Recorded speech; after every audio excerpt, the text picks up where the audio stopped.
Welcome back, one and all, to the Music Survival Guide podcast. This is episode 17. That's really cool. We're getting close to being legal. It's pretty exciting. She's only 17. And who is that? We're going to tell you who that is in a minute. But I'm sure you know that song. When we were little kids, we loved to sing that song. And now that we're adults, it's probably the creepiest song ever written. But how can you not sing it? Shh, you can't talk anymore yet. Hold on. It's a secret. It's really not a secret, but it'll be a secret for a minute anyways. You got me, Soda, here. Last episode was a year in review kind of thing. It was lots of fun to do. I think Monkey was probably kind of annoyed because we played a lot of songs, and he's like the edit guy. So he was like, there's too many songs, you're driving me crazy. But that is why I'm here, and that is why I exist, to drive Monkey crazy. So that's good. It's pretty much the dead of winter now, and it's kind of Arctic. You're going to get this episode soon from us, as usual. A couple weeks, perhaps. Thanks to Monkey, as per usual, for being my right-hand man, I guess, if you will. And now I would love to introduce the surprise guest. Is it a surprise? I don't know. He's a wonderful man. I've known him for quite some time. We've ran in the same crazy circle for a while now. It is Mr. Bryan Maher from Black Suit Youth. How's it going? And I'm sorry for anybody who was disappointed that it wasn't Kip Winger. After it is not. It's not Kip Winger, although he's doing quite well for himself. I think he won like a few Grammys recently, which is interesting because people probably think like, oh, that guy is probably pumping gas somewhere, but he's not. Well, he's actually quite successful. He plays Mulcahy's once in a blue. I definitely see that around. Yeah. Like I see him. Yeah, but I mean, up, that's not necessarily a successful thing. Mulcahy's is scary and full of muscle shirty type people. Not on Thursdays usually. Not on Thursdays. When the rock shows are. That's when it's safe to go out on Thursdays. Today's Wednesday, so yeah, Black Suit Youth, Long Island mainstays, really, if you ask me. Thanks for braving the cold. Oh, no worries, man. Coming out, it is very cold tonight. We had that kooky sideways snowstorm this afternoon. Where was I? I don't know. I think I was at an arcade. Cool. I was out there calling it the polar vortex. I mean, it was bad.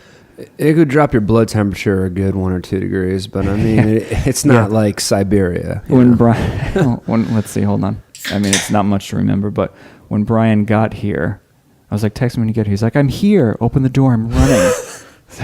So yeah, it's cold. Yeah. And then Monkey was like, nobody's here. But I think he was just messing with me because I was downstairs. I move like a ghost, though. I'm like in John a little Toro. dungeon. No, that's good. He doubles as a ninja. Black Suit Youth frontman is a ninja. Ginger ninja. The ginger ninja. That's fun. It kind of rolls off the tongue nicely. So yeah, it's nice to have you. More credit still, actually, back to me saying, Long Island mainstays with Black Suit Youth being a thing of yours since 2004. Yes. That's pretty amazing because, I mean, most bands really don't even stay together for more than 2 or 3 years. I don't know if that's like an average. But you've managed to, you're coming into your, 15th year? It's pretty crazy. I mean, from 2004 to 2004 to about the end of 2006, we were known as the New York Dynamite, but it's the same band, same idea. But it's always kind of, I wanted it always just to be a great rock and roll band with a great bunch of people hanging out, but it ended up being more like Nine Inch Nails, where it's like, it's me, and then we do a lineup and we do a record and we tour, and then that lineup breaks up and some people come and go. Yeah, some people and come back. It's been interesting. Yeah, I want to kind of address the whole member thing, but like we were just saying, well, how does it, I mean, it must feel kind of cool that you can say that you've had this project going for 15 years, right? Even if it's not always so busy all the time, it's still a thing, which is really... The longevity is really cool, but then at the same time, the longer it goes on, it becomes almost frightening. It's like, oh man, it's like when you look back to high school, you're like, oh, that was like 20-something years ago. Yeah, it's like crazy. It is. Time flies, and it is kind of weird, and you notice that more and more as time flies, that it flies more. It's kind of a bummer, but you just gotta hang on to it while you can and do something cool. So you've been mainly the driving force behind the band since the beginning. I think you might have had maybe a dozen or more members pass through here, no? We had more than a dozen bass players alone. I don't know what that was about, but I mean, it's... So you think you've had maybe up to like 30 members in this thing? We haven't reached like Santana levels, but we're certainly quite a few people in and out, you know? Yeah.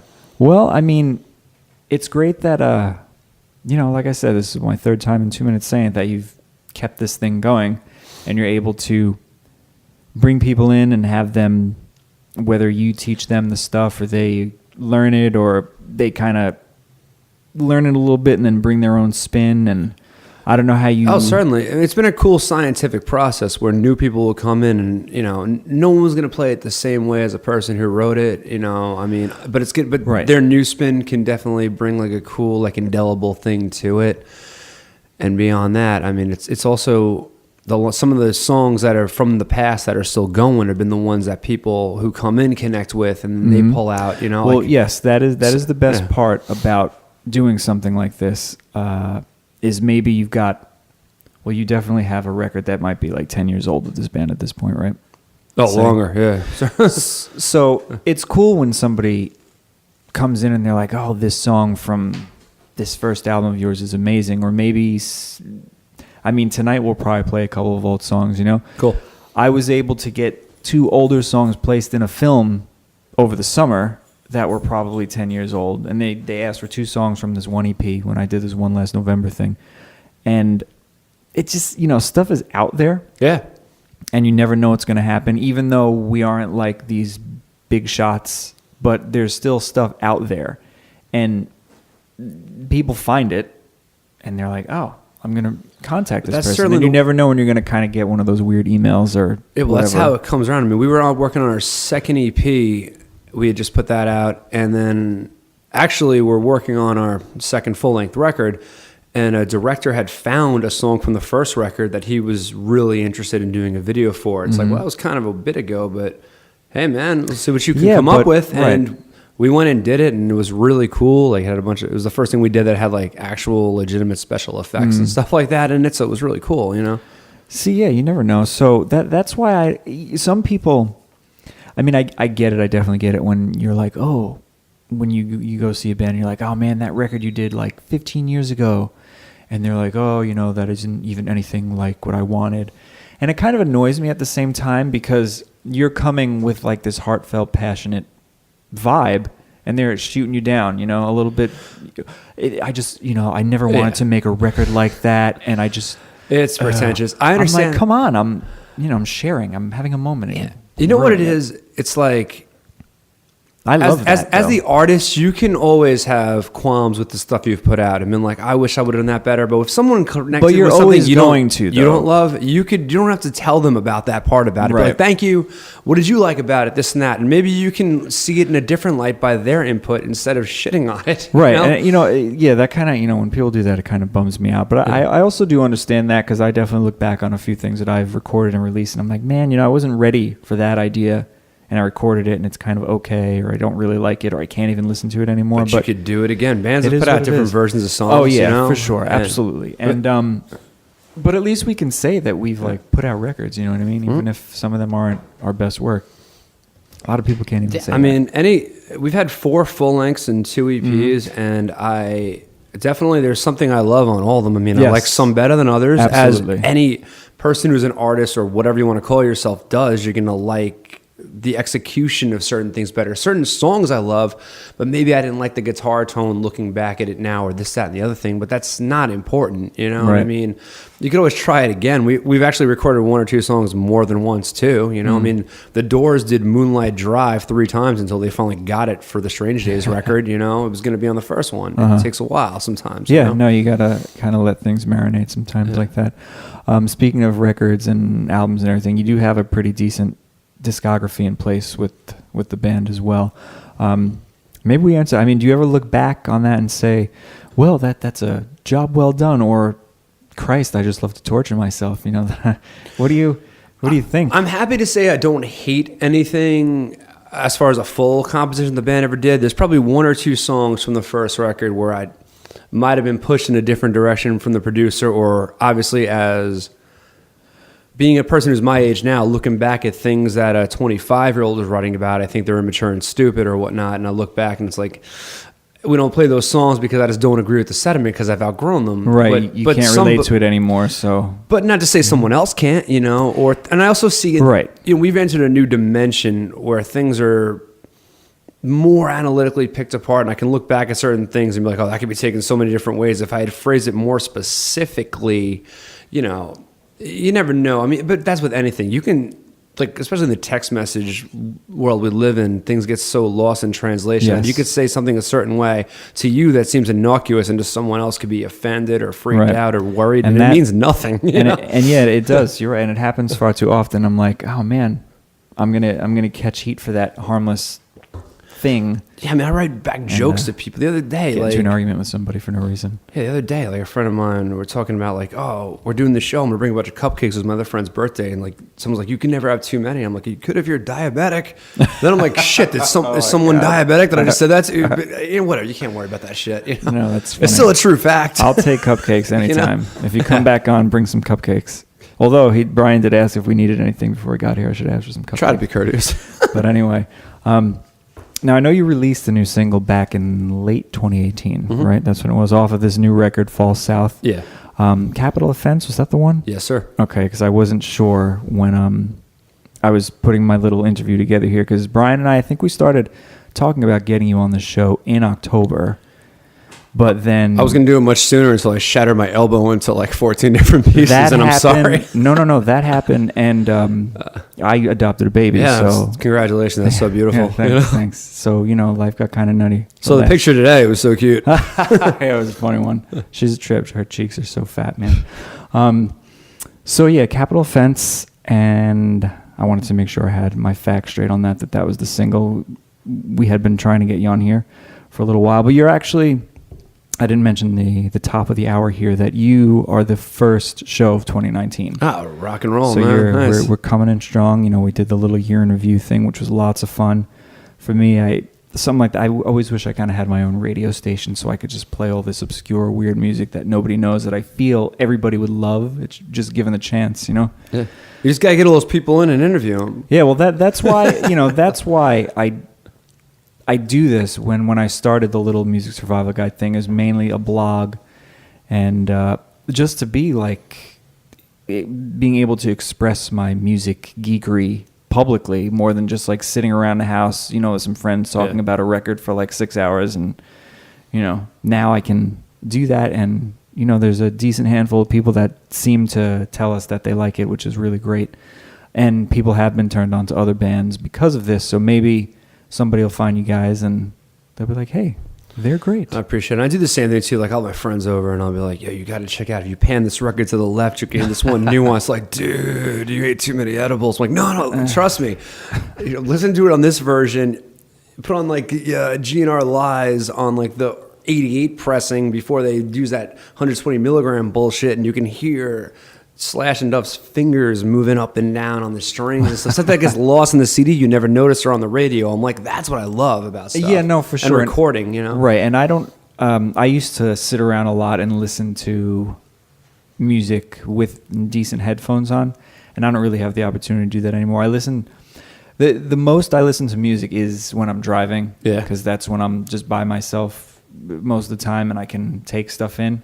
But I used to, obviously, we all used to have time to like sit around, pick apart a record, liner notes, all that stuff. That's very important, and I know that's lost on younger people now. They don't. Of course. They're like, what is this? Dude, it's so funny. My wife for Christmas got me these like baller ass awesome headphones, and like they're so awesome that I haven't even been using them that often because I'm like, all right, I have my crappy ones when I'm just utility doing stuff and mixing, but when I really want to listen, it's like, they're over there. You never listen. I'm like, no, I do, but they're like, I don't want to screw them up. I'm using them when it's important, like they're like the ones that the Bombardier would have on the Memphis Belle, but they're like, no, they're so cool. So like, she thinks like I don't appreciate it, but I love them more than anything, but I don't want to screw them up. Well, so I drop things because I listen to music when I'm drunk. I don't want to do that. Okay. Well, hopefully she'll listen to this and she'll realize why you're not using the fancy new headphones. He loves them. He does. He just... They're very special. I'll take them on a plane to avoid crying children. I love children, but on a plane and when you're trying to sleep on the red eye and stuff, especially like 13 hours coming back from China or something. Yeah, no, that's cool. You went there recently, right? You went to China?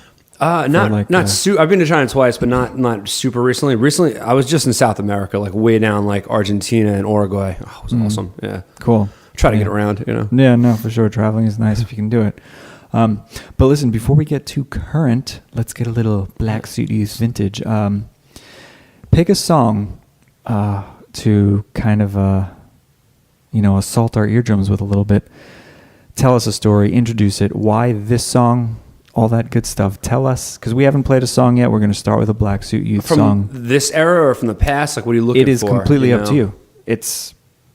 I can't answer that question. I think it's good to bring people in at the top of the story and then take them back to it, like True Detective style, like jump back and forth. Whatever you think. Whatever you think. I mean, we could do. I don't want to go linear. I think we could do OG, or we could do real current stuff. Whatever. You know. We're about to literally release a new video for a single off the new record called "Stalking in Memphis." And it's like a really cool song. It was like one of those songs, one of the few, because we labor intensify over our stuff. Like we demo them out and rip them apart and do 3 or 4 different versions, and we try all sorts of different stuff. This song, we jammed it in 5 minutes, and it just cranked out almost exactly as it is. We might have added one little thing to it here or there along the way, but it started with just a really cool riff that Fed, my guitar player, wrote, with a tremolo cut in and out about it, and it was just so cool, and it had this dark vibe. It had that like Freddy Krueger Halloween kind of vibe. Like, we're gonna go this way with this, and it's like got that leaves are falling kind of feel. Nice, that's beautiful. Yeah, and this is on Fall South. Yeah, it's a 6-song on Fall South, and it's gonna be the first legit real video. You know, oh, no, I shouldn't. Let me preface that we have a video for Capital Offense that my bass player put together. That's awesome. This one is like has more angles and special effects and crap like that. But so I shouldn't say one's more legit than the other, you know. When are you gonna put this video or release this as a proper single? February 12th. So it's very soon, and this episode might appear around that time, anyways, because it might take like a week or two. Again, it just all depends because we don't do this live. It's not like we sit back on it and wait, but our roles with this are very specific, and after this monkey who usually does the edits for this, which is great because then he'll send it to me, I'll proof it, and then I will put it out into the wild. So Stalking in Memphis, which is a play on, obviously, I guess, Walking in Memphis, right? Yeah. I mean, okay, people might not know that. Yeah, when they so that's super cool. Hornsby? Bruce Hornsby? No, who's this Walking in Memphis? Walking in Memphis. It's not. I almost wanted to say Don Henley, but it's not either. It's one of those guys. Maybe Bruce Hornsby. My friend Keith Hill was in a band called Forward that used to cover that song, and it was pretty cool. But keep talking, because I'm going to pull up the old internet thing here. But this is the first video. And it's funny that we don't know the answer to this. I know. Usually I'm pretty good on this stuff. Yeah. Yeah. What is happening? Oh. But, no good. So on my blue suede shoes. Yeah. How dare us have a music The guy show doing the best Tom Waits impression, but I can't remember who he is specifically. Yeah, how can we? I thought it was Bruce Hornsby in the Range, but I don't think it's Bruce Hornsby. That's like the Life is a Highway guy, right? Yeah, that's right. Yeah, no, it's not him either.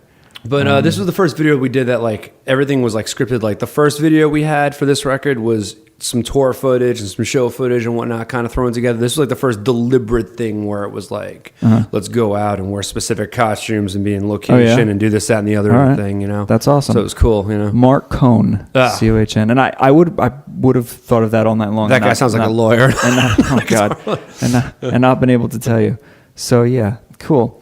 So, Stalking in Memphis, we're going to start the music here and now with this new Black Suit Youth single, which is coming out in February, accompanied by a video, so we're going to be excited too. Well, I mean, the video, it's shot already?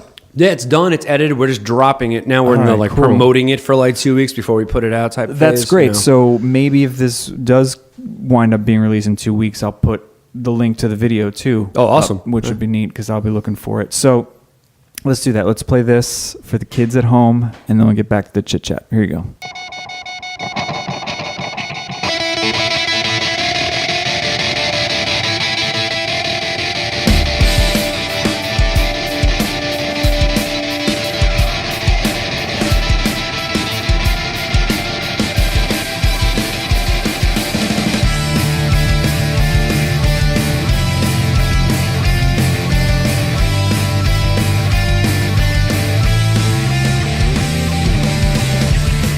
Sometimes the hands of glory the hand of doom. And what looks like the path to knowledge could be the road to ruin. Surrender, surrender. Let go of what you can't control. I know I will survive. It's just another night. I am the passenger. Ride. You know people are going to do exactly what they want to do. Down at the dark end of the street, or right in front of you. Surrender, surrender. Let go of what you can't control. I know I will survive. It's just another night. I am the passenger. Ride, ride,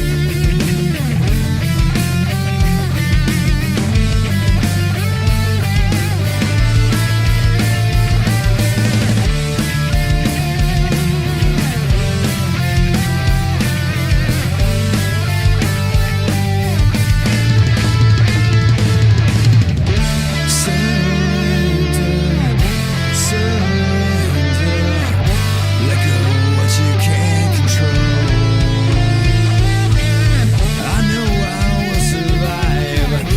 Just another night. I am the passenger. Ride, ride, ride. Surrender, surrender. Let go of what you can't control. I know I will survive. It's just another night. I am the passenger. Ride, ride, ride.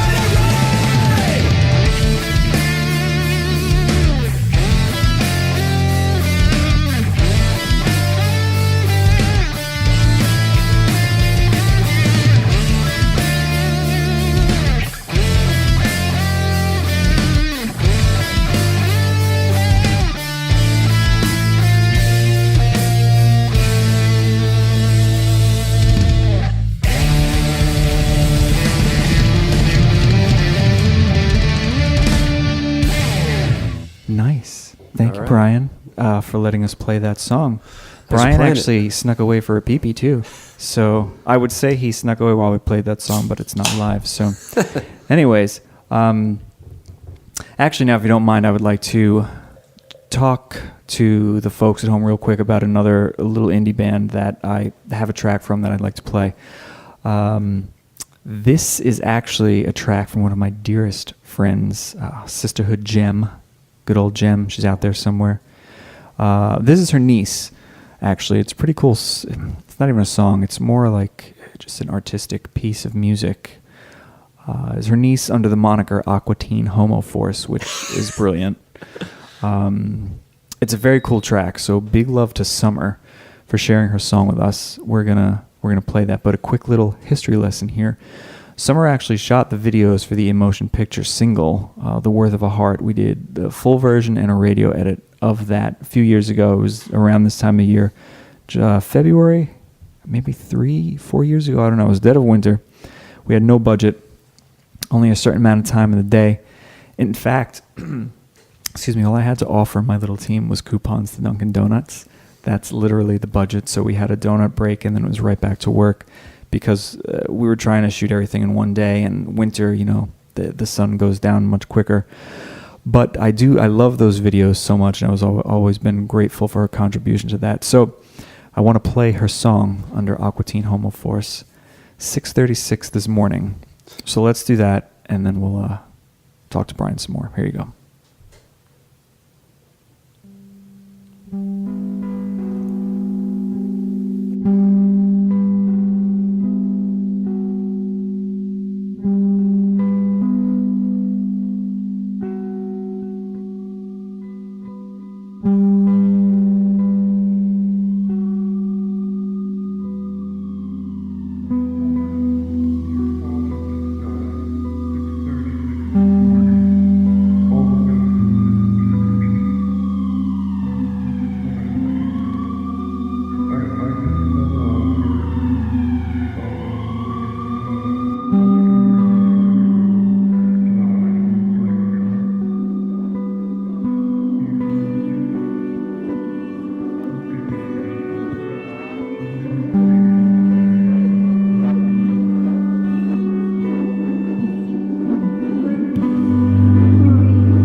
Okay, pretty cool. I think so. I'm excited to hear. I got a segue out of that though. Yeah? Yeah, you got the video you were talking about was filmed at the Black Youth rehearsal space and in the graveyards around it. It's in here. It's in here. Brian's ahead of me in my footnotes here. I wanted to say about that regularly scheduled program. Here we are with Bryan from Black Suit Youth once again, and another little fact about those emotion picture videos. But there's a funny story to that. Funny. Well, all right. Well, tell me the funny story in a sec. But Bryan let us borrow his rehearsal studio to shoot some of the footage that day, which is awesome. But do you see how this works? People, one hand washes the other, and together, a very important word. We get things done. But what is the? We have symbiosis. But it's funny. Remember, either you or Terry or somebody hit me up like, "Hey, we need a room to shoot." I'm like, "Yeah, I got the room. I'm not going to be there on Sunday." And then I just didn't think about it, but I forgot to tell any of my bandmates, like whatever, that you guys would be in there. I remember my drummer walked in, and Terry was playing on his drum kit. He's like, "Who the fuck are these guys?" That he hasn't even met because had just joined the band for a couple of weeks, and I don't think had met Terry. I do believe I remember. And he got like bugged out for a second. Shout out to Brian from Shifley, awesome band. They're crushing it right now, But I remember a boy that was like deer in headlights. He texted me like, "No, they're cool dudes. Don't worry." Oh my god! Forgot all about that. Yeah, that's funny. But yeah, thanks. Thanks for giving us that little space to shoot that footage in, which was cool. Again, that all happened in one day. That video, and there's a full version, and then there's the radio edit, which is actually one shot, which is super cool. But the full video was really, really great. I still love it. The end of it is kind of dark because we were mostly out of sunlight. So that can work to your advantage too, though. It did. I think the end is supposed to be very powerful, and I don't know if a little bit of it got lost because it was kind of darker than I had intended it to be. But at the same time, it makes sense. Anyways, that stuff's cool. When we were shooting a video for our single "Rebel" off of Meet Me in Death Valley, we were in an abandoned hospital out in Shaolin, down Staten Island. And we were doing a guerrilla, like the place was dangerous as shit. We were playing like live drums and like shit was falling out the ceiling. There was holes you could fall through. And we had shot most of it. And as we were losing daylight, we were trying to pack up and get out of there because it was a treacherous trail back to the street with all the gear. We had a couple people to help us, whatnot. And the director. Did you have permission to be in there? No, of course not. We don't have permission to do anything we do. Super dangerous. Devin Gibson, awesome dude who directed it, and his brother and his friends. Rules. But as the sun was setting, we were about to leave, and all of a sudden there was this beautiful orange, like late August light coming through, and he's like, "Oh man, I got to shoot you right here," and like we just recut some other stuff, and that ended up being the whole second verse of the video, and it was really cool. Yeah, the failing light was beautiful. Those happy accidents are some of the best. That's cool. And his directions were fun. He's like, "I don't know, just get crazy, do fucked up shit, break stuff, get crazy," and that was like my motivation to be acting. He was a great dude. He did 2 of our videos. Awesome guy. Cool. Awesome. So let's play the new single, though, which is, I guess, the latest single, which is the Capital Offense, right? Yes. Technically still the latest. Yeah. Since the Stalking in Memphis is forthcoming in about 2 weeks. This is like, you're going to be right on the tip of it. You're dropping it as the wave is breaking, and this is going to be like the intro to it. So yeah, let's take them back a little bit. Like Beautiful. I said, let's get non-linear. It's all good art stands for. Let's do it. So yeah, let's play another Black Suit Youth song off of Falls South, the latest record, which came out in October of 2018. December. Well, this single came out in October, the record December. Yes, you're correct. Sorry. Yes, because I do remember us talking about that when Bryan contacted me on the Instagram thingy about like, "Hey, I love the show, I want to get on." I'm like, "Absolutely." And then you broke parts of your body. I got a baby, and then it was the holidays. My body right before my honeymoon. Oh God! But hey, I guess that's survived, punk rock, dude. You did. We're survivors. You're a survivor. It's beautiful. Yeah. And now Bryan is the first episode of 2019. So Capital Offense off of the newest record, Falls South. Let's play another song. Here you go.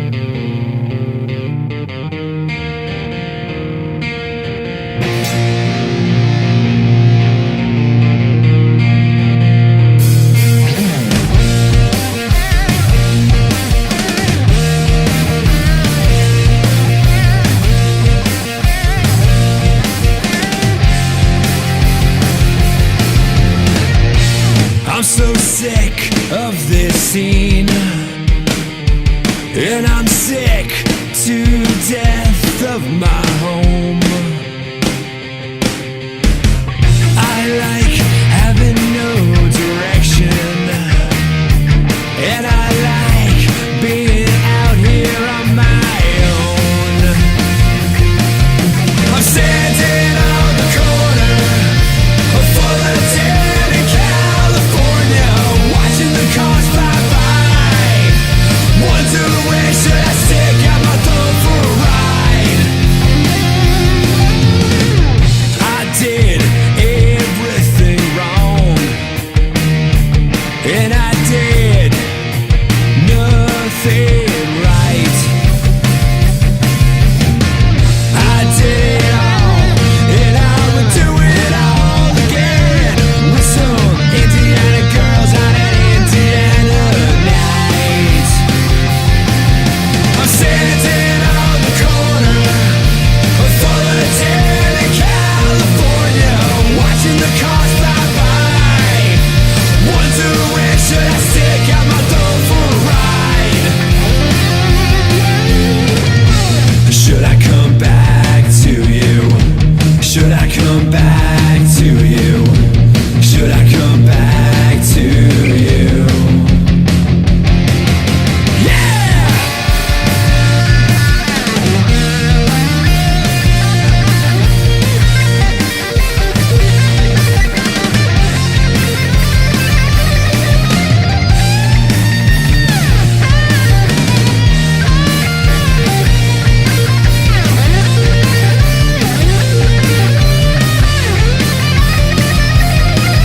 I'm standing on the corner of Fullerton in California, watching the cars fly by, wonder where should I stick out my thumb for a ride.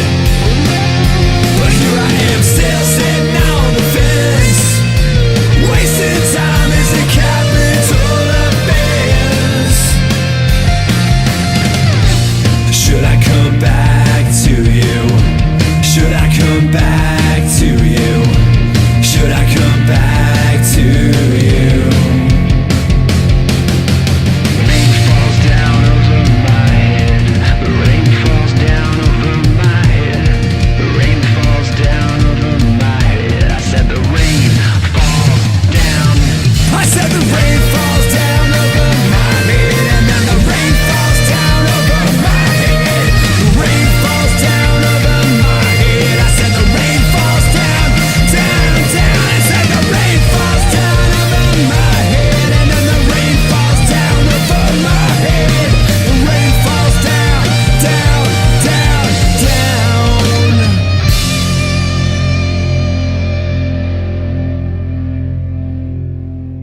Okay. Well, is there a reason why that was the first single? Yeah, it was. It's a cool song. It's very catchy. Yeah, we thought it was interesting. Like, this is like the first time that we had the opportunity to have all the songs, because we don't run the label now. We got to go down to Atlanta. We record down there, and it was like everything's got to be ready to go. You know, and I think we had demoed all the songs. So we had an idea of what was maybe the single, but you don't know until it's all done. And when we got down there, we tracked all the songs, and it still seemed to be the strongest. You know, there was some talk about one or two others back and forth, but I think everyone agreed this would be a good, first shot across the bow to get people's attention. You know, and it's catchy, it's poppy. We had been playing it too, so there was some recognition. Like, people who would come to shows and dug it, it was good to get it out there for them to be able to digest it in this form. You know, cool. So that was some of the, I guess, the newer stuff that you were exposing people to live anyway until it was recorded. Yeah, I mean, some bands don't play anything that's new until the record's out. I like to like test stuff and let things evolve and grow. Yeah, of course. Well, that's how, or get cut. You know, right? Yeah. Well, playing live is really when songs spread their wings the most, and then you get that energy and things come out of them. Right, it's cool. You know, you never know what's going to happen. So yeah, always play songs, play new songs. People, let them spread their wings and give them a chance before you record them. Yeah, the making this record was just so crazy. Like, it was just, just going through a series of drummers and then getting the right guy, and then all of a sudden, like, we got to crunch all this stuff. The member changes of Black Street Youth. We got our man who came here all wide eyes from Indiana, like the girl in the Poison video for Fallen Angel. Like coming to try to make it big and crush it. Fallen Angel. Oh my gosh. Poison. Man, those guys are still doing it, and they're still real popular. Got to give them credit, right? Still 4 same guys, pretty much, since they were popular. Yeah, only you two can say that, right? Yeah, that's wild. I had that conversation, and although they did kick out CeCe DeVille and bring in that other guy who banged Bret Michaels' wife, and then they threw him out in Louisiana or something. Well, Blues Saraceno came into for a little while after Richie, so they did have maybe 3 guitarists, but CeCe's obviously back. I think. As the story goes, that they really hate each other very much, the 4 of them, and they have like 4 separate buses and everything. I feel like the only band I could think of that has ever had the same lineup forever is U2, where they started to finish without ever quitting, breaking up, firing somebody. And I don't think they hate each other either. No, and that's beautiful. U2 is unbelievable, and they don't age. No, they're Adam Carson is his name. You got Larry Mullen, Bono, The Edge, and then Adam Carson, the other guy. Those Larry and Adam don't like they age. It's crazy. They actually, I think they look. They've been doing good. They're like a fine wine, though, you know. So U2 looks great, sounds great. I mean, I know that they pissed people off though when they put out the Songs of Innocence when everybody got it. I mean, they tried something. They got a little overzealous with it. Maybe if it was a little bit of a better record. I don't hate it. I like some of the songs. I like it. It's not. Well, I haven't listened to it like a zillion times, like I do a lot of records. But I really did like it. I mean, God, U2, huh? Jeez, it is amazing that it is the same 4 guys for God. Yeah, I can't think of anybody else has done that. I'm jealous of that. I wish. Well, I do enjoy now that we have a solid lineup, that we made a record, and that we're going back to do another EP fairly soon. That it's sounding really great. So like this will be if we pull this off, it'll be the first time that this same exact lineup has recorded on more than one thing. Yeah. Awesome. So good. Lightning's got to strike twice. We've got our fingers crossed for you, because it sounds like it's it's a cool thing. You've got the current Black Suit Youth situation. It's a lot of fun. Any advice you want to give people out there who feel they might want to do this? Or they might want to throw in the towel there at the beginning or at the end, considering that you've been doing Black Suit Youth for 15 years, and even long before that, you've been, an aspiring artist, musician guy. The Beastie Boys said it best: "Be true to yourself, and you will never fall." And listen, it's fun, it's awesome, but it's also a business. If someone's holding you back like an anchor, you got to cut the chain, and you got to bring in somebody else who's going to fill that. And you got to also wait for the right people. It takes patience. You don't want to get ahead of your ambition. You got to let things grow naturally and marinate. It's like cooking. Mm-hmm. And I'm always telling people in bands, you better learn how to cook, because you don't want to be eating out every day because it gets expensive. So you want to know how to make a meal for yourself, and letting a song marinate is kind of similar to that, That's cool. That's fun advice. I don't think I've ever heard it put exactly that way. The marinate thing, but the eating out and getting expensive, yes. The life. Don't go for the cheap fix. Sit at home and make your kale salad yourself. Don't go buy it from Core Life. Nice if you have to. Homemade vegetable ramen before we came over. It was really good. There's some wonderful advice from a guy that's been doing it for a while. So if you're new to the scene and you hear this thing, it's important to take advice from people. Don't be a big shot right away or even later. Just listen to people. Just take cool some advice. Everybody you deal with. Be polite. Cool. Don't get stepped on. I mean, I've had to chase promoters down the street who are trying to rob me. I mean, that's part of the game. You got to be tough. You learn, though. You do learn, because we've been stepped on at some point, obviously, and the shell hardens and you learn. And I throw it back to Dalton and Roadhouse. Be nice until it's time to not be nice. That's all it is. Right. And I mean, it's never too late to learn how to do something better, how to do something new, So always listen to people and do things yourself before you start asking others too. Like, book your own first tour, figure it out, figure out your circle, or do a little trial and error. Don't overdo it, but learn how to pick up specific skills, because it'll give you more appreciation for the people who are working for you, how hard they work, Right. Well, absolutely. I mean, as we know, booking one local gig can be like a hair puller. Yeah, and to put 20 together in a concentric circle of 6 hours, and with a specific determination on specific days to be in certain places, the logistics are harrowing. And once you've done it a couple times, you're lucky to have someone to do that for you. Appreciate their hard work. Yeah, I mean, I know for sure. I've been on some really awful drives that I have booked. My current band. At the time, some really bad schedules, and then I got hired a few years ago to work with one band, and we started in Utah, which was crazy. A band from New York started in Utah? Yes. That's insane. We were the opening act, and then there was the headliner and the main support. They were both West Coast bands. We started in Utah. I would have booked a tour up till that tour to even do that tour. This is the thing, though. They probably couldn't. I don't have the exact, I don't have it in front of me, the schedule. We started in Utah. Then in 2 weeks after we played that area, we wound up back on the East Coast. New York, Philly, all that stuff. Then we went all the way down south. Then we went to the Midwest, and then we went back to the West Coast and did California, finished in Seattle, and then came home. Just losing those 5 days driving across the country, you know? Yeah, no, you get fried just on one drive, you know what I mean? Hi. I want to say good night. I was like, Carla's monkey. Well, I guess Carla's monkey. This is Sophia. This is Monkey's daughter. Hi, thank you for saying goodnight. You want to tell the people at home who are listening good night? You want to talk to the microphone? Say good night, everybody. Come on. Good night, everybody. That's it. Saying goodnight to the world. Thank you. Nice seeing you. Your PJs look so cozy. I want to have those exact PJs. Thanks. High five. Did you eat the cookie? Yeah. I brought over a cookie, and it was delicioso.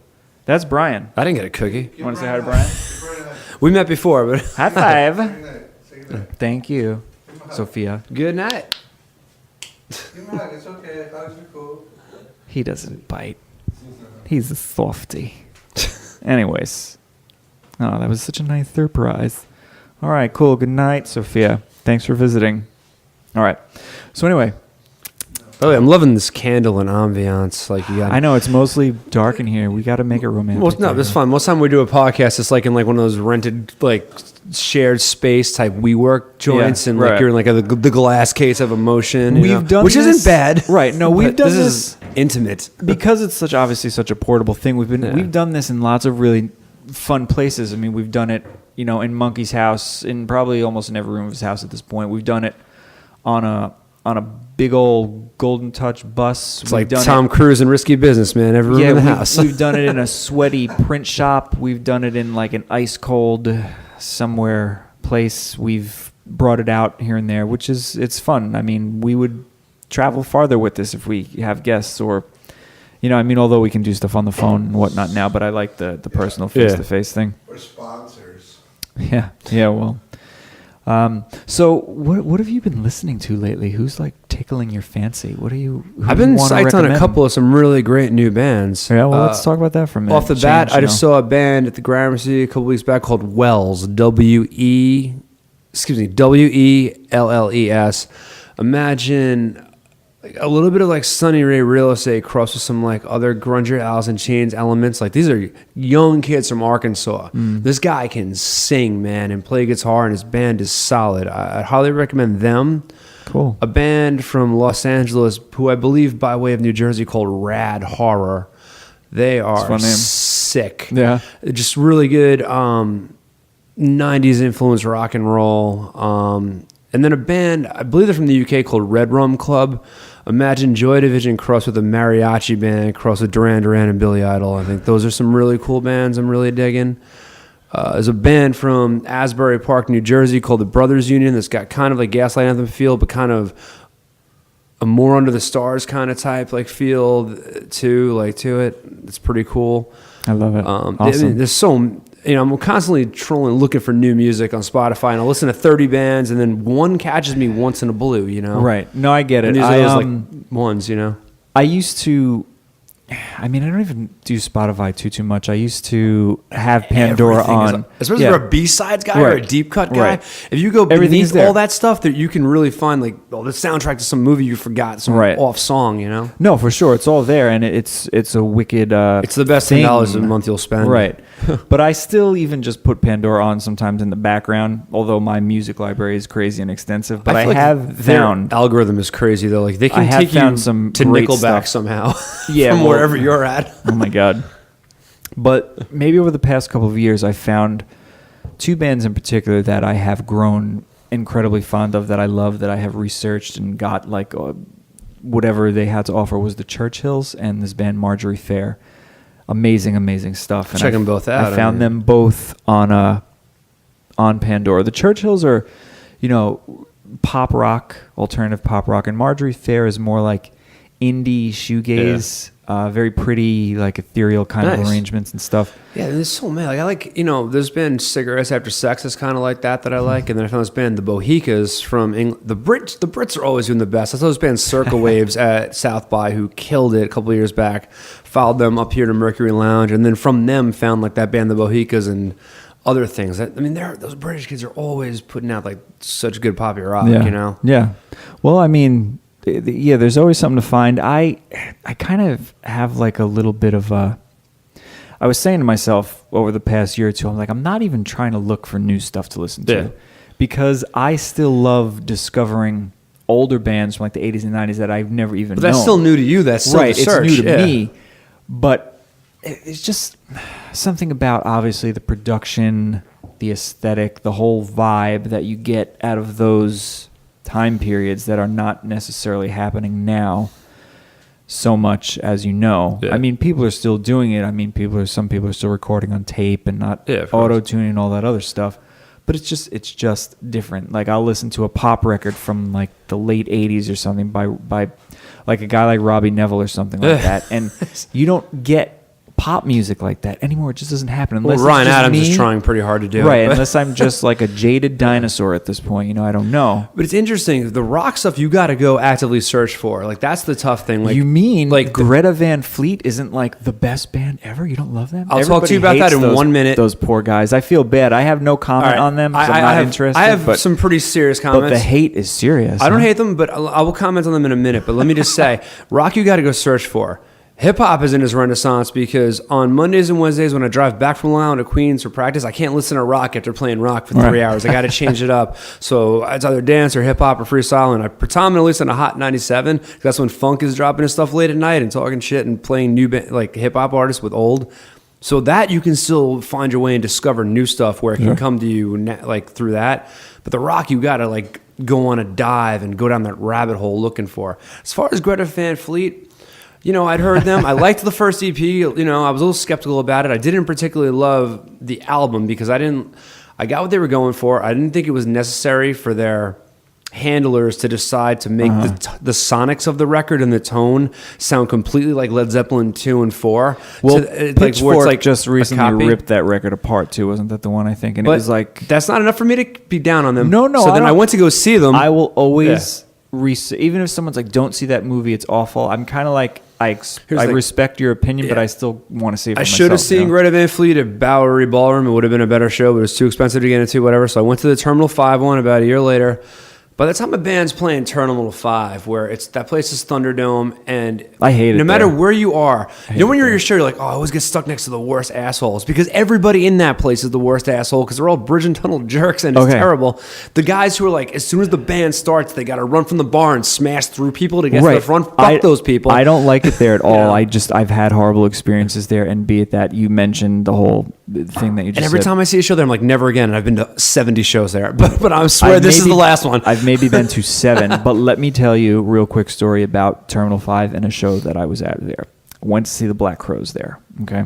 This was some time ago. I'm standing there, minding my own business, kind of off to the side of the stage where, like, there's less annoyance, and I feel like a weird vibe, and I turn around, and this man is swaying. He's just swaying, and I'm like, God damn.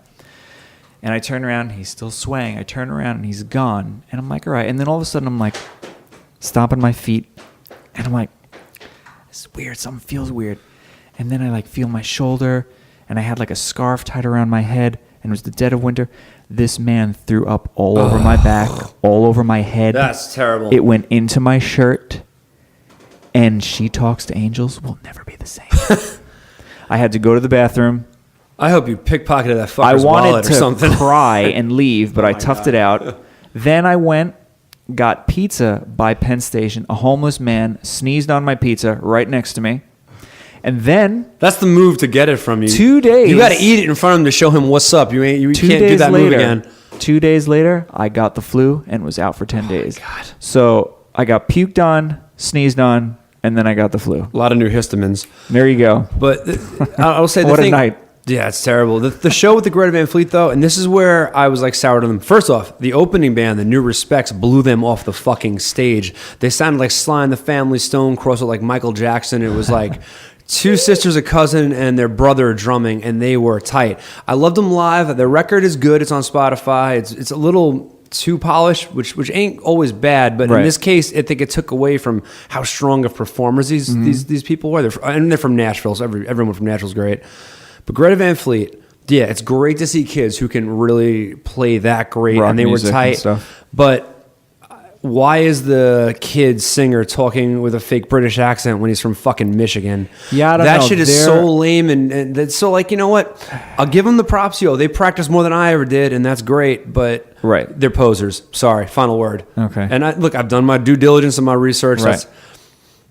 But I'm not going to hate on their Saturday Night Live performance because I can see what a hard room that was. I can see that they couldn't hear themselves to a degree. The first song, I saw one of the two second songs song sounded that they better. played. But I was just like, whatever, I don't get it. But then I read like all these comments and a few reviews, and I mean, it was brutal. It was brutal. Yeah. I mean, from my experience with dealing with A&R people, it's just like these A&R dudes who were like around since like the guys who like would have been afraid to sign the Pixies, who were always looking for another Zeppelin, found one, and they're like, let's just take all the individuality from what these people are and make it exactly a carbon copy of a record from 50 years ago, which is okay if you're in a cover band. And then again, the record is all right. Sonically, it sounds just like those other records, but there's not one song that can stand up to any Led Zeppelin song, and that's the other thing. Not. When the Curtain Falls, the Black Smoke, yeah, they're cool. They're a little catchy, but it ain't When the Levee Breaks. And I would say for the next record, let these people be themselves and we'll see what they crank out. Stop making them wear feathered earrings and whatever other shit I'm sure they're not picking out for themselves, Maybe I'm wrong. Maybe I don't know. Very costume shoppy.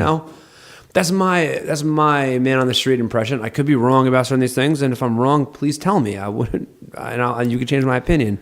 But this is what I saw, and I'm just reporting from my eyes. Again, it's funny because I don't listen to them. I have no interest in listening to them. But we're still talking about them, right? Like we're still talking about this band, and like a zillion other people that, right? A zillion other people that are hating on them are talking about them. And, but I ain't hating. They're doing their thing. They're working their racket. They're putting out their product for sure, and it's doing quite well. Yeah. So.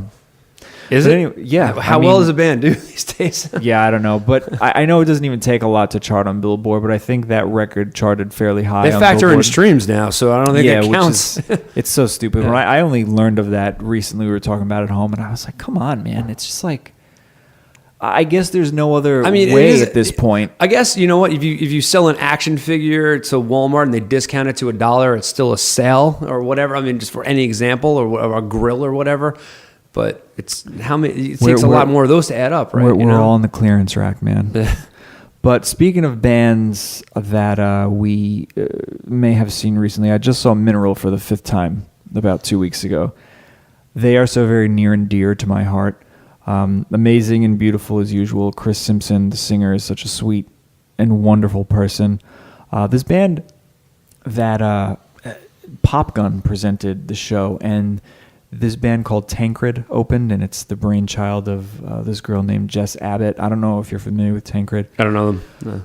I know Mineral. I don't know. Really, yeah, Mineral is like that's going way back. To me, it's like going to church though. When I get to see Mineral, Tancred is fantastic though. Just think of, and she looks like a fairly young girl who has orchestrated this whole thing. But just think of like Veruca Salt meets Juliana Hatfield. Like somebody is currently doing that and doing it properly and well, and it doesn't seem like she's trying too Hatfield hard. Trio or single Juliana Hatfield? Maybe trio. Although I'll tell you, one of my favorite Juliana Hatfield records is Beautiful Creature, which is a solo record of hers, and I mean that might grab me the most out of any Juliana Hatfield stuff. She's been putting out a lot of stuff recently, though, on that Laundromat Records label. She's been doing a lot. She's cool. She did like an Olivia Newton-John tribute, which was awesome. For stuff like that, the Fordham University channel, 90.7 FUV, I find out about that. Like Amy Mann's got records, and like Stephen Malkus and all these people. Amy like Mann that stuff is so wonderful.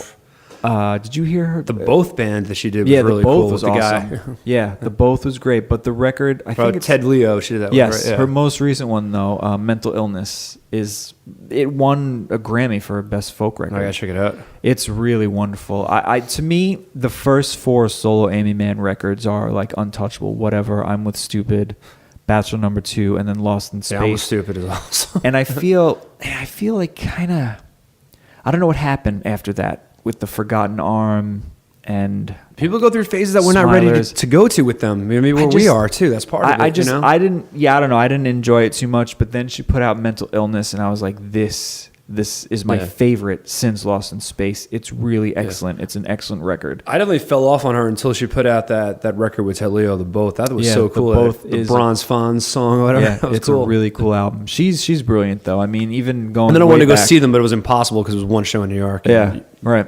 I've seen her. I a don't bunch do of times, StubHub, man. though. I get in, or I'll show up to a show if that's sold out, because you always got to remember there's that one dude who bought 4 tickets and has Right. no friends and has got to try to sell them out front, because that always happens.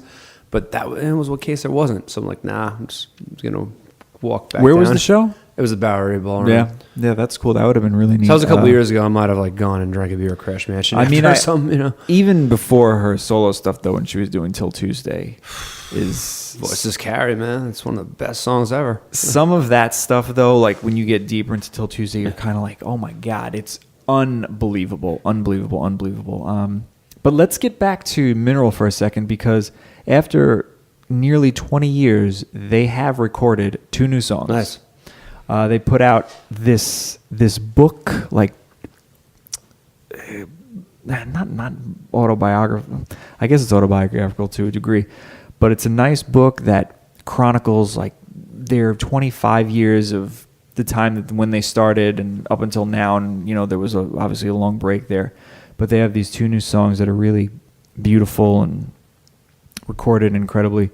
I would like to play Aurora for us and for the other people that are listening. If you don't know Mineral, this is a great place to start, but you got to go back into the late 90s and check out The Power of Failing and End Serenading. End Serenading is one of my favorite records. To me, it is just one of the most gut-wrenchingly beautiful, painfully honest, emotionally draining records on the face I didn't of the even earth. know Mineral until like, that was a band that had gotten past me until like the early mid 2000s. We were on tour in Black Sea Youth with another band, Magnetic North. I don't know if you ever heard of them, but Rich Courage, who's an awesome dude, good friend, he was like, "You guys should check out this band Mineral. You'd like them." And then he played them on the bus, and I was like, "Yeah, this is pretty sick." You know? Yeah, they're very impressive, and they were super young when they made those records too. And you kind of sometimes you wonder, you're like, God, how did like a 22-year-old kind of write these lyrics? Or I was writing terrible songs. I was 22, 25, 32. They were bad. It's amazing. It's amazing. But I want to definitely play Aurora off of this One Day When We Are Young thing that they just put out. When I spoke to Christopher, they're kind of just feeling out how it's going right now. They're really enjoying what's happening, and they might record more, they might not. He does a lot of different music on his own, which is really beautiful too. But let's play Aurora. Here you go.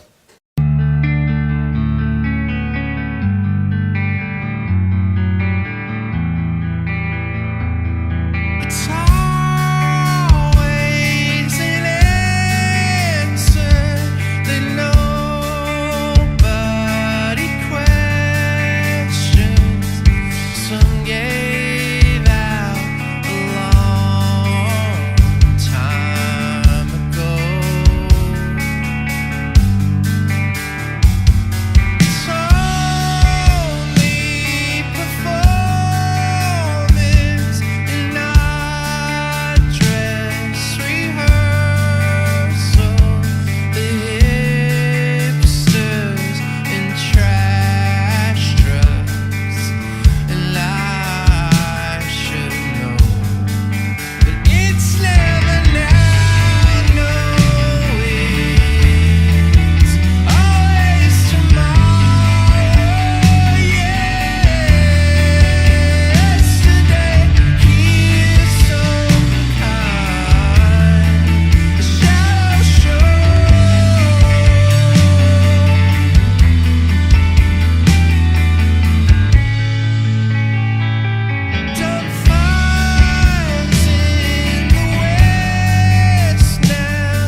All right. Beautiful.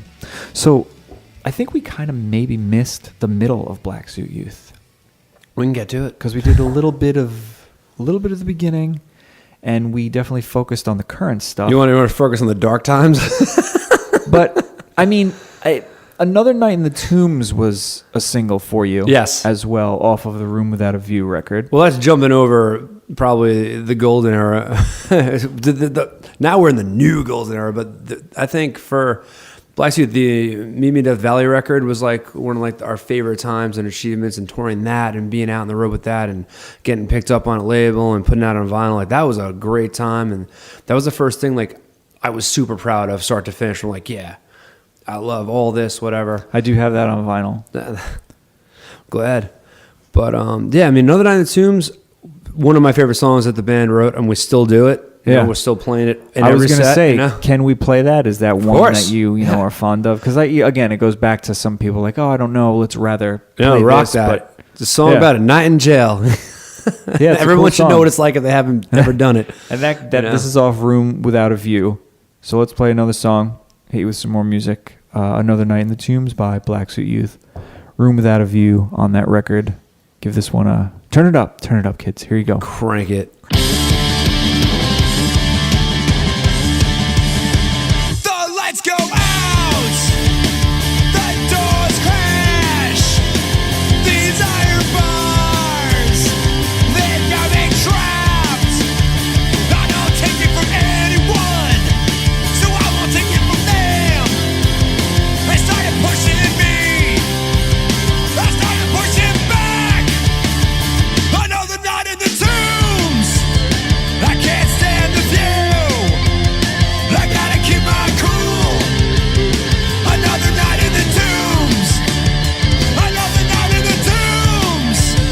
I got to escape from this city of ruins. Another night in the tombs.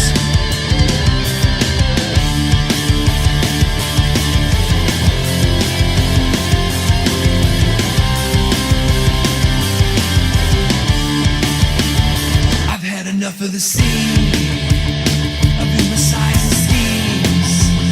I'm not here for your cause. Me, I'm just moving along. They try to keep you in, and no matter the truth, you won't get justice, but justice might get you. Another night in the tombs, I can't stand the view. I gotta keep my cool.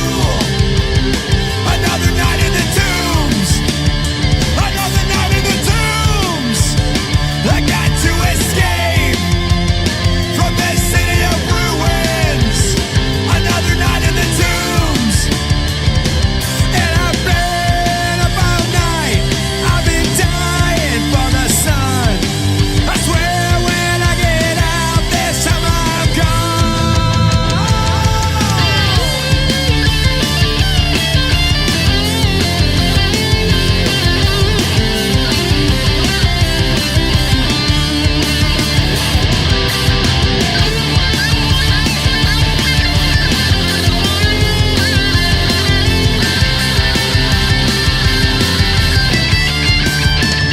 Another night in the tombs. I can't stand the view. I gotta keep my cool. Another night in the tombs. Another night in the tombs. I got to escape from this city of ruins. Another night in the tombs. Another night in the tombs. Another night in the tombs. Another night in the tombs. Another night in the tombs.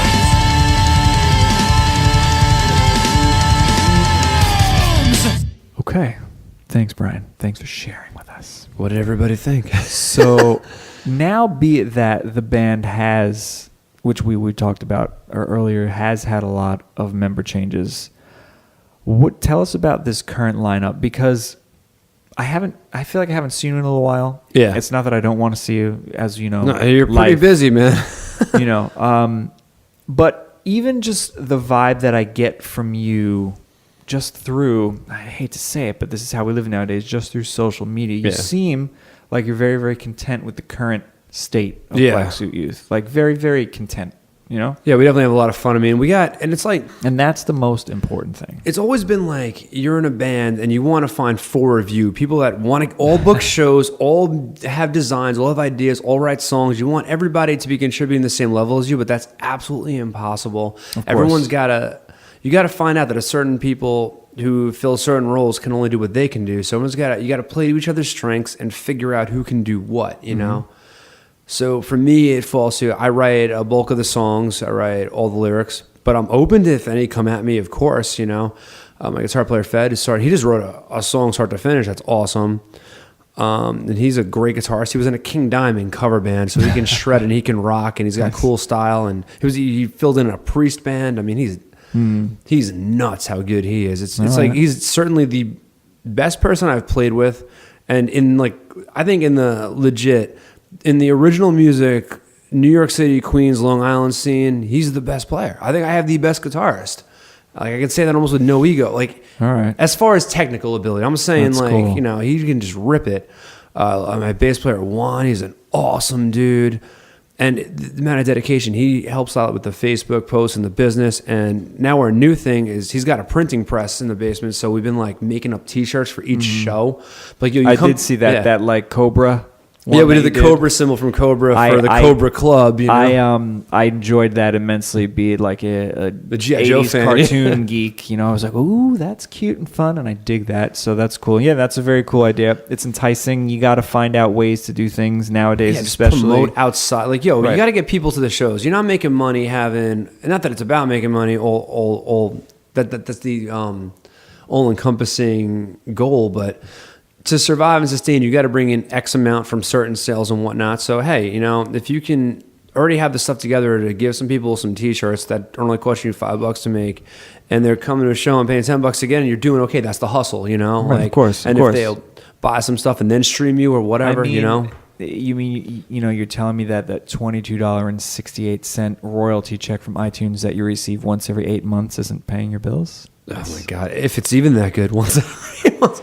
I always take a picture of them. We get one once a month, but it's like...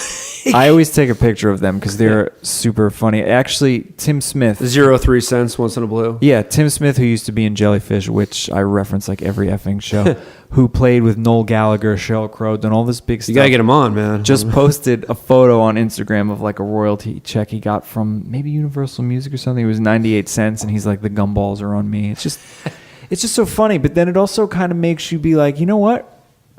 Granted that guys like that have had these big scenarios and played in stadiums. We're all kind of still the same in a sense. Listen, I was gonna write and record these songs anyway.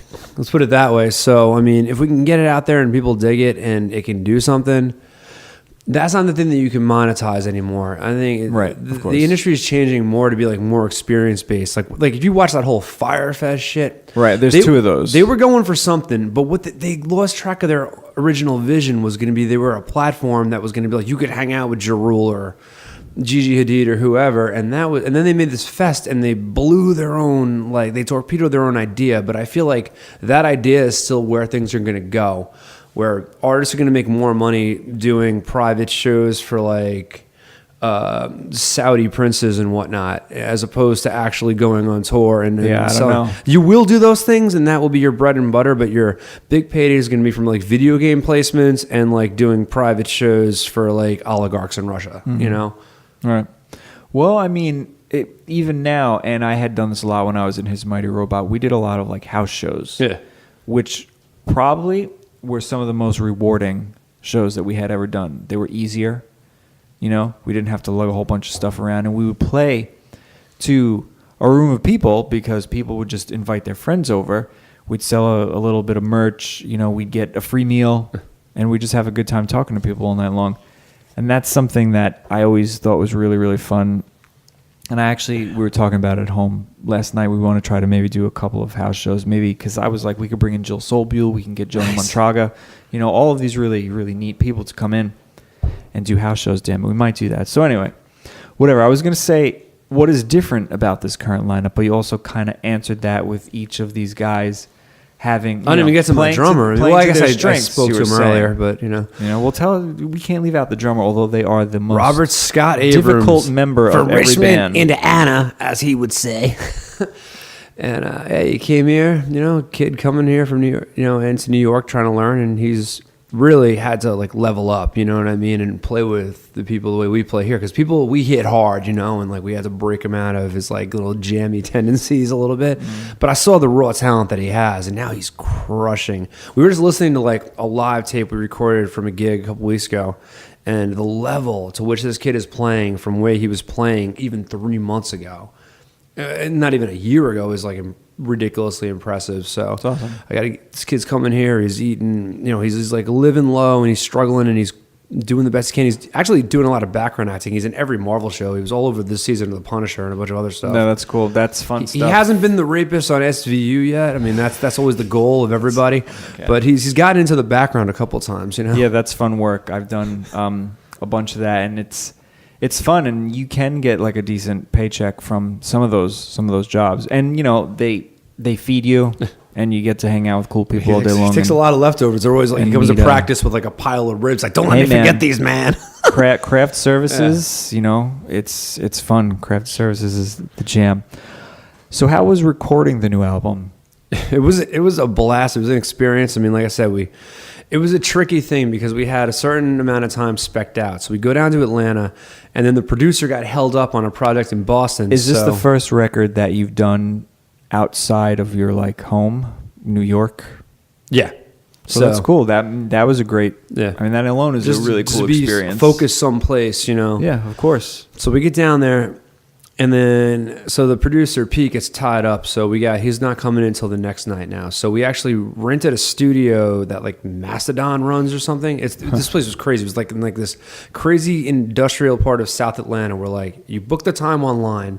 You go to a gate and they give you the code. You press that, and then you go to another code and then get another code. It was like almost like crazy level of like security and crap behind these giant walls with like razor wires. Like, man, where are we? I've been in Atlanta before, but I've never been down by the bluffs. Where the fuck we at right now? Yeah. It was like crazy, But and then when you go inside, there's like this state of the art rehearsal studio with this beautiful gear, whatever. And then like we jam for like, it's like, all right, we got the day. Let's just practice and get tight, So we get that done. He flies in, and we start recording.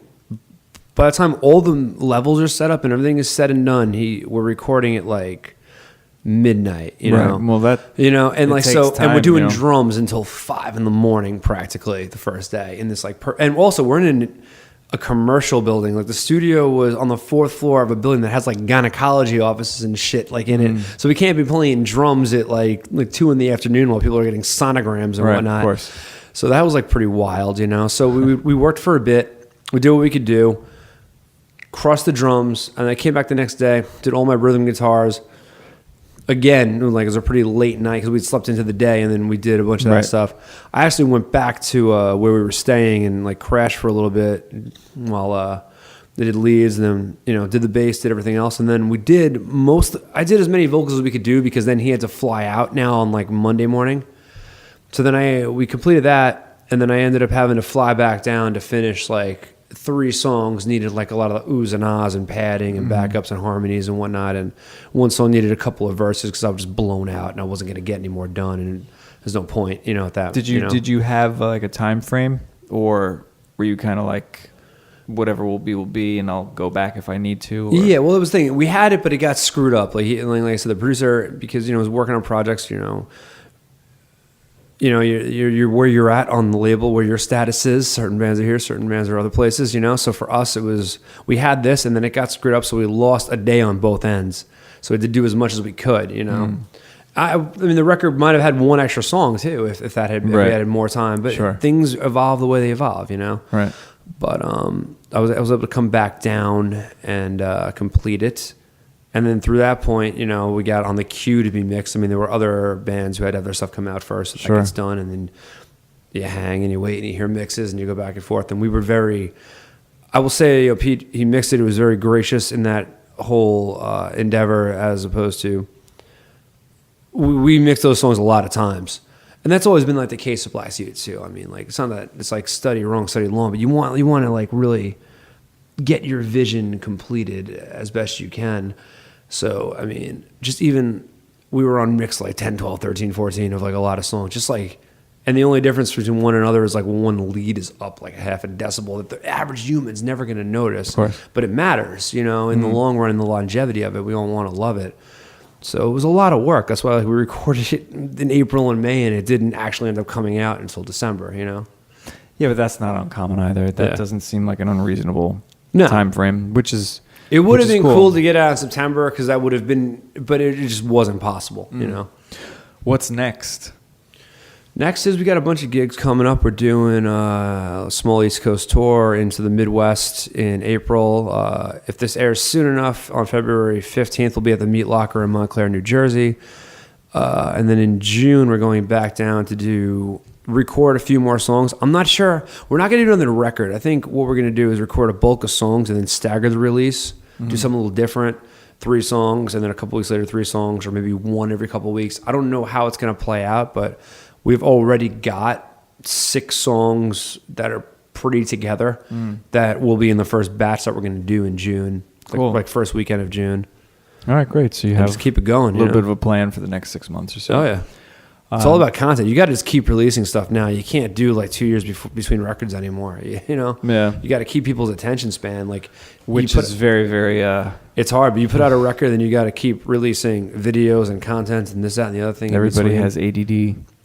But it's fun too. It pushes you to be more creative. Like, well, what else could we do? Maybe I'll do a cooking video in between things. Maybe we'll do like how-to videos of crap that we know how to do, because we do a lot of the DIY stuff that we could show people how to more properly do things than you might if you've never approached it before, you know? Right. Yeah, DIY is fun. It's, it's taking most everything into your own hands nowadays. Do you have like a crazy, funny, fun memory that we can get a chuckle out of? Anything? That is like the worst question to ask, because like it's like 62 things. It's like when Monty Burns goes to the doctor and like all the diseases get crammed together. So I am immune. It's like... over these amount of years, man, we've had insane times. Well, of course, but I always am kind of like, I think I asked that to a few different people, and they're like, oh, well, this one thing, one kind of triggers or flips a switch. Is there something? It's helpful if you go to. It's always first? More helpful if like the rest of the bands around, because someone will get the ball rolling. Yeah. That's a tough spot. There's obviously a lot of memories, but is there something that really sticks out that you were kind of like, holy cow, I can't believe that happened? It's the most ridiculous thing. Whoa, that was the worst experience ever. I can't believe that happened, there's a lot of worst experiences ever. Are the scales at least even at this point? Lately, it's been a lot more better than worse, certainly. All right, well, that's good. Crap, this the other night, man. Our first show of the year, I got stricken with the plague, and it's tough when you're the singer, and I'm just like, I'm hacking up like all the colors that ain't in the rainbow, it's like browns and dark greens and like whatever. But, I was enough that it was going to be a good show. People were coming. And it was always the show when you're like, man, I hope nobody shows up, that 1 million people come to, Place is packed out, and we're on stage. And I literally have been drinking like cayenne pepper lemonade and water and beer, everything I need to do to just get my voice to, because these songs sound like I'm Pavarotti or nothing, but there's a technical ability you need to have to pull off some of these songs as far as range and whatnot. I don't touch your range, you know what I mean? But like, it's like there is a high to low ratio that may be cut off if you're congested, certainly. Yeah, but you're only human. Yeah. So what can you do? But we're up on stage, and I can just feel these globules of like phlegm stuck in my throat, but I'm not going to spit it out on the stage in front of all those people, so I just swallowed it, and it was like a spider web. I'm like, I couldn't sing, and it's like embarrassing, but then I'm like, we do a couple of covers here and there, and my guitar player was able to pick up the lyrics on the next song and give me a break so I can pound water or whatever I had to do, to get through. I remember one time just being so sick on tour. That's the worst, too. You're far from home, and when you're in the middle of the tour, like I'm in Cincinnati, and I'm like, we had a hotel room set up after the gig, and I rented my own room on top of it because I didn't want to infect the rest of the band. I got the heat hooked up to like 85 on like those stupid like, you know, crappy heaters that are out of the bottom of the window in shitty motels. Yeah. And I got both blankets from the twin beds wrapped around me, and I'm freezing my balls off, you know, shivering, sick. Like, I'm already going to die tonight, you know, whatever. Just like hugging a bottle of brandy. And then you got to go play that next day. Yeah, it is a bummer to be doing that but then get sick. The next day, we got out of Cincinnati. I think we drove to Delaware. It wasn't that bad, though. If you worked the angles, it was only like 6 hours to like Wilmington. It wasn't that crazy or anything. And, yeah, 6 hours isn't bad at all, as opposed to like 44 hours. We rolled up to this place called Mojo 13, which it doesn't exist anymore. It's called Club 13, which we just recently played, but it used to be Mojo 13. And the front facade of the building looked like it was this giant clown, like from Killer Clowns from Outer Space. It was terrifying. You walk through, and it was like a Monday. So it's like the expectations were low anyway. I'm like dying, I'm doing whatever I can, like I'm buying like hot and sour soup from the Chinese place and drinking a pint of it, and then I'm drinking brandy and water and like trying to balance this level so that I have some sort of voice. And we get there, and there were these two touring porn stars that were actually on like a tour doing dancing or whatever, but they had the night off and they decided to drink here. And we did the gig, and although I could barely sing, they put on a quasi-live sex show in front of us, so that was pretty wild, you know, as far as bizarre things that can happen on a Monday in Delaware that four people saw, you know. Yeah. But well, hey, I mean, I just always like, you don't know what's gonna happen, man. Like you plan on in your mind, like, oh, this is gonna be cool. We're gonna play these shows. We're gonna get these people out. Nothing ever goes down the way you expect it to. The shows that you think are going to be great suck. The ones you think are going to be terrible, everybody comes to. And it's just roll with the punches and have fun, you know? Like, right. That's the, I mean, you said it best right there. Is like nothing ever goes as planned. No, so just roll with the punches and try to keep your head up. And you want to set it up that you can have as much control as possible. It's like going downhill in like one of those go-karts people make, but dude, those things have no steering, you know what I mean? So it's like at the end of the day, like the giant Boy Scout car. Once you're going, you're going. So I mean, the soapbox, you know, whatever happens, and you gotta be cool with it. Of course. It's good. We talked about a lot of stuff. And not kill your bandmates, which you usually want to. And this is, mostly I don't want to kill my bandmates. It's just I'm a light sleeper, and like snoring is like the worst thing in the world. Like it just wakes me up when like somebody sounds like there's like a reptile zoo at the end of the bed. You know, well, it's like rolling people over onto their stomachs. Like, don't move, motherfucker. You know? Yeah. Sleep. Because everyone's in the same room because we got no money. Of course. If you're lucky to be in a room and not like in your car. Unless someone puts us up at a house, which is always the most appreciated thing in the world. That is the best. Yeah, that is the best. That is the most fun. Now they're coming. Now I can tell like 50 stories because they're all cracking into my head. But I think we're trying to get going, right? So. Well, I mean, we talked about a lot of stuff, which is great. We covered a large amount of your history in a short time. I try to always kind of cover, you know, a lot of detail from the beginning up until the current, and I think we managed to do that tonight. But what else do you want to tell us? I mean, what's really important to you right now that you want to... We talked about, like, the new record, latest single, new video that's coming, a little bit about the current lineup. I mean, that's what's going on, man. Some advice, some fun stories. Like I said, we kind of covered everything, which has been nice. We played some cool songs.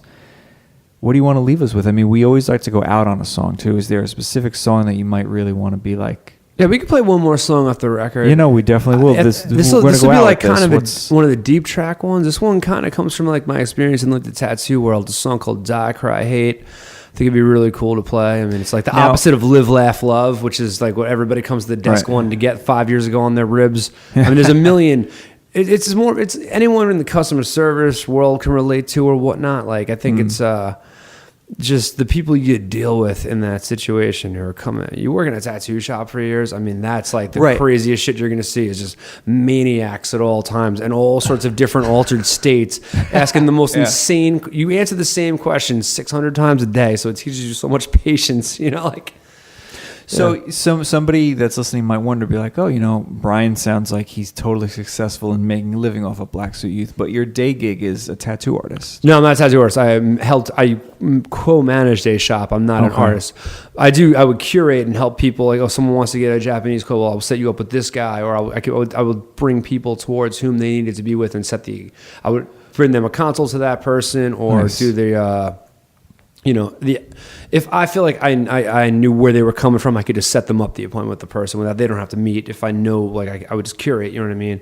I would do that. I did a lot of crazy delivery jobs. I've done moving stuff. I mean, there's always side hustles. Like, the band makes some money, but or I fill in other things. I mean, it's just what it is right now. We're not at that level where like, there was a couple of points where we were doing pretty good, but right now it's like, even though you're on a label and they're playing for all the recordings and stuff, and like you're making some money and you're not in debt, which is the most important thing in the universe, is to not be in debt. It's just to survive in New York. You see, if you were living in Arkansas, it'd be much easier, or other places, but you wouldn't have the exposure you could have here. So that's the trade-off, Well, yeah, Arkansas, but I mean, New York obviously isn't quite what it used to be. No, but it's more expensive and it's not what it used to be. That's 200% true. Very, very expensive to live here. You need to, It's hard to do it on your own. You got to have some kind of partner or some kind of support. Exactly. Yeah. Exactly. I was just about to say that we are on the same wavelength, 100%. So, what is introduce this song? I'm gonna do my little outro here for for the people, the wonderful people that listen to this thing. This is going to be like, a lot of songs will be like, verse, chorus, verse, bridge, whatever. This is like one of the oddball type structures. And I love the oddball structure. It wrote itself, you know what I mean? Like, this is the way it sounds the best. And it's a song that comes in with like pan flutes off the bat, and then it's a heavy ass rock riff and like all these cool, like different things. And it ends on a eulogy. All right. That's pretty badass. So it's a journey, Yeah, good. Introduce it for us. I'm going to do my spiel here. And then we're going to wrap up episode 17. It's pretty awesome. I'm excited to say that we are at number 17. Thanks for coming. Thanks for having me, man. Let's just shake hands over this right here, over this beautiful candle. Searing candle. I haven't seen you in a while. It's great to see you. It's great that even though we don't see each other too often, we're still out there. We can get together. It's like it was yesterday. It's so easy. It's weird. So easy. Back to, there you go. Axel, where's Axel? Take it out in L.A. Where he's, I don't know where he is.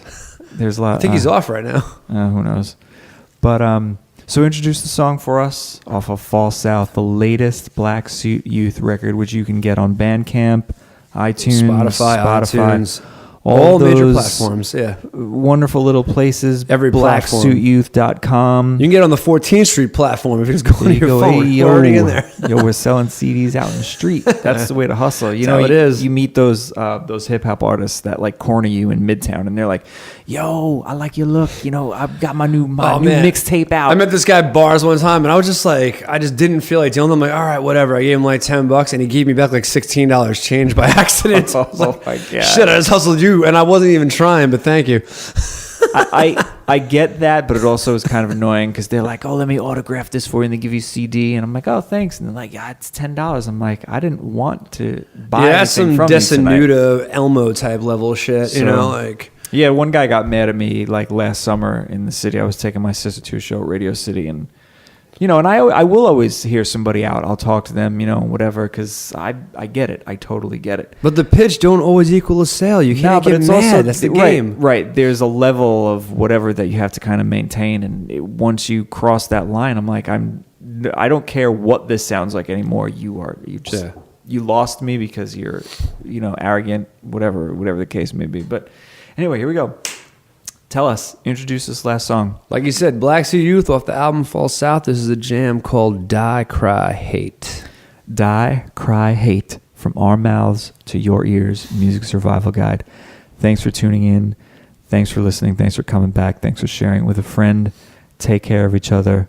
Listen to some really great music. And eat your veggies.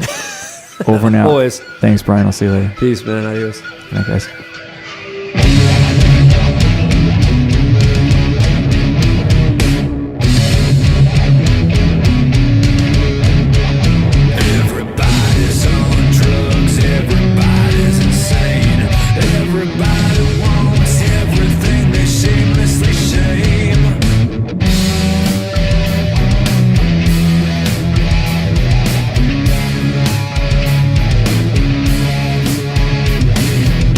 Whoa.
We're gathered